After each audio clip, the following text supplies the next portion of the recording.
Welcome to the Accelerated Investor Podcast with Josh Cantwell. If you love entrepreneurship and investing in real estate, then you are in the right place. Josh is the CEO of Freeland Ventures Real Estate Private Equity and has personally invested in well over 500 properties all across the country. He's also made hundreds of private lender loans and owns over 1,000 units of apartments. Josh is an expert at raising private money for deals, and he prides himself on never having had a boss in his entire adult life. Josh and his team also mentor investors and entrepreneurs from all over the world. He doesn't dream about doing deals. He actually does them, and so do his listeners and students. Now sit back, listen, learn, and accelerate your business, your life, and your investing with the Accelerated Investor Podcast. So hey guys, welcome back to the Accelerated Investor Podcast. This is Josh Cantwell, really excited to be back with all of you. And I just wanted to talk to you a little bit today about productivity. As I look at my own business and look at some of the amazing entrepreneurs and coaching students and real estate investors that I've had such an amazing pleasure to be around over the last 14, 15 years as an entrepreneur. I've really been able to observe and see and watch amazing high performers and the things that they've done well, the things that they've failed at, the things that they tried that worked, that didn't.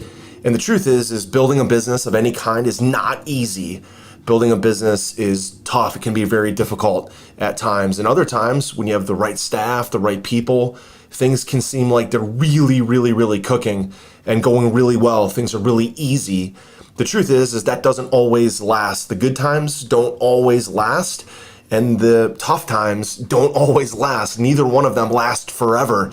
And so as a CEO, as a leader, as an entrepreneur, my job and your job is to, stay level-headed and stay, even-keeled and make really good decisions, even when there's clouds, even when bad things are happening, even when there's lots and lots of challenges. And I know that, all of my coaching students and guys that I've been around in mastermind groups and really high 7- and 8-figure entrepreneurs, I've recognized that there's a lot of different similar characteristics that these men and women have that make them successful. And I've also put this into, kind of a 9-part series, 9 different observations, 9 different things that I've observed that enormously productive people. I've noticed 9 things that they absolutely refuse to do. And those people that are very, very productive, they refuse to do these things. So I'm going to go ahead and describe one of them and give you some comments and ideas, and hopefully you can take this back into your own life, your own business, your own sales job, whatever you do, and have this impact you in a positive way. And what I've noticed is that not all successful people do the same thing. They're not always super productive for the same reasons, but there are 9 things that they refuse to do. And so the first one that I've observed in dozens, if not hundreds and hundreds of entrepreneurs, successful people, is that they refuse to pursue perfection. They refuse to just be absolutely perfect in everything they do. You see, as I built my companies and built my businesses and observed other entrepreneurs, there's usually 1 or 2 products and services. There's usually 1 or 2 offerings that carry that business. And oftentimes that comes up and they try a new product, or they try a new funnel, or they try a new marketing campaign, or a new way to invest in real estate. And it's something that starts to work in their business. And it's not even something in many cases that they tried to do at the beginning. It was just an idea. It was just a thought. It was just something that they thought this would be cool to try. Whether they're investing in real estate, it was a new way to invest in real estate, maybe apartments, or whether it was a new way to find motivated seller leads, or if it was a new way to build a funnel for a physical product or an e-commerce business. It often is not something where, 80, 90% of the time a funnel comes up, it gets up, and it's perfect out of the gate. Normally, what we see is an initiative or an offer that's kind of taken out to the market. It's good. It's good enough. We see that it has legs. We see that it's something that we can add upon, but we don't pursue perfection out of the gate. Okay, the market is going to tell us what the market wants. The market's going to tell us what the price of the offer should be. If they love the product or they love the service or they love your offer on a real estate transaction or you're raising private capital, the response that you get from your audience, the response that you get from your customer is something that's going to tell you what they want. So very, very productive people that I've been around, they don't pursue perfection. They refuse to pursue perfection because they know that good is good enough. They need to get something off the ground that's good and then see if the market tells them that it has legs.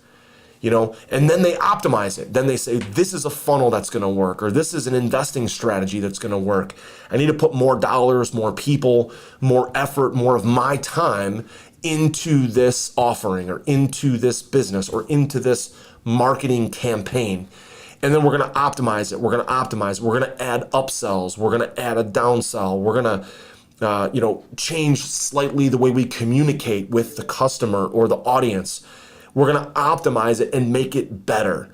But if you think that you're going to get a business off the ground or raise capital or a new marketing funnel or an e-commerce business, you get it off the ground and it's going to just be a grand slam home run on day one, it's going to be perfect and you're going to be just sitting on a gold mine.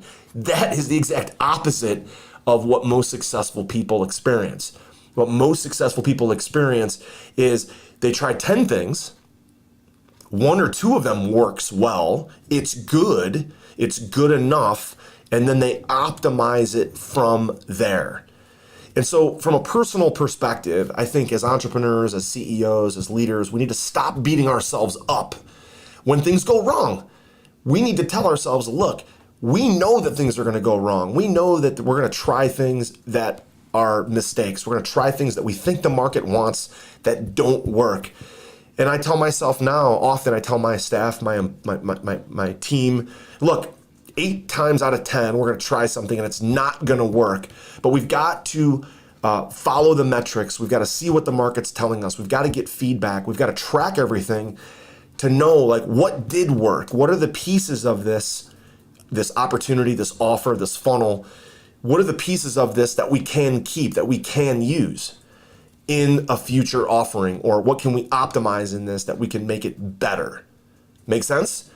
So successful, enormously successful people refuse to pursue perfection. They don't beat themselves up over mistakes. So if you're beating yourself up right now because you tried to be a real estate investor, you tried a bunch of different yellow letters or marketing campaigns or cold calling, you've made offers that didn't get accepted, stop beating yourself up.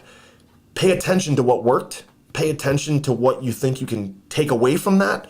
Pay attention to what the positives are and tell yourself, being an entrepreneur is not easy. If I can take 10 or 20% of what I did and that's a positive, focus on that. Focus on the takeaway and say, look, the other 80% that didn't work, that's okay. That was a learning lesson.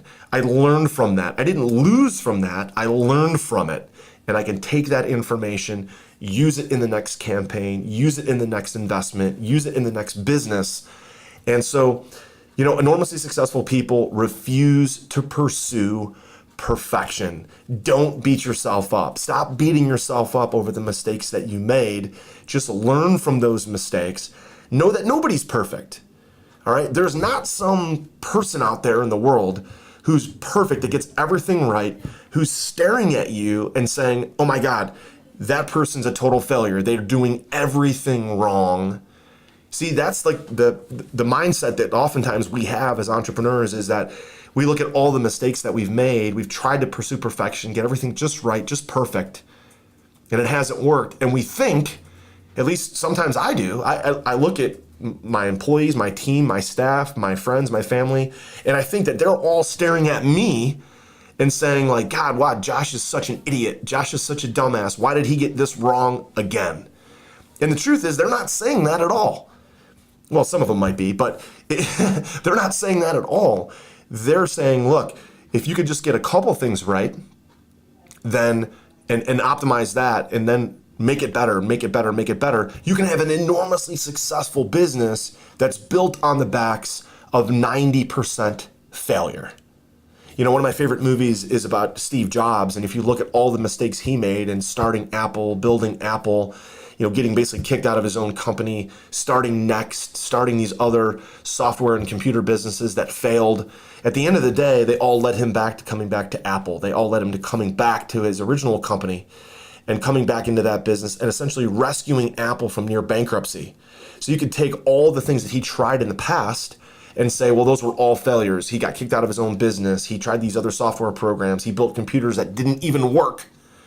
And you could say those are all failures, failures, failures. Or you could say what most people say about Steve Jobs today is he's an absolute genius because he got it right. Well, what did he get right? He got certainly the iMac right. He got the iPhone right. He got podcasting right. He got iTunes right. He got a number of things right. But essentially what he got right was the iMac. When he launched the new iMac with the colored backs to them and these beautiful new computers, and it was the fastest selling computer ever, he wasn't pursuing perfection. He was pursuing a product and a service that his audience, his market wanted. And then when he hit it, when he struck gold and he knew that he had something that was big, then he focused on that, optimize it, optimize it, optimize it, optimize it. So stop beating yourself up over the mistakes that you made. Stop telling yourself you have to be perfect. Stop telling yourself that things just need to be just right. Good is good enough. Start with that. Find something that's working. Find an investing strategy that works or a business that works. Listen to what the market is telling you and then optimize from there, right?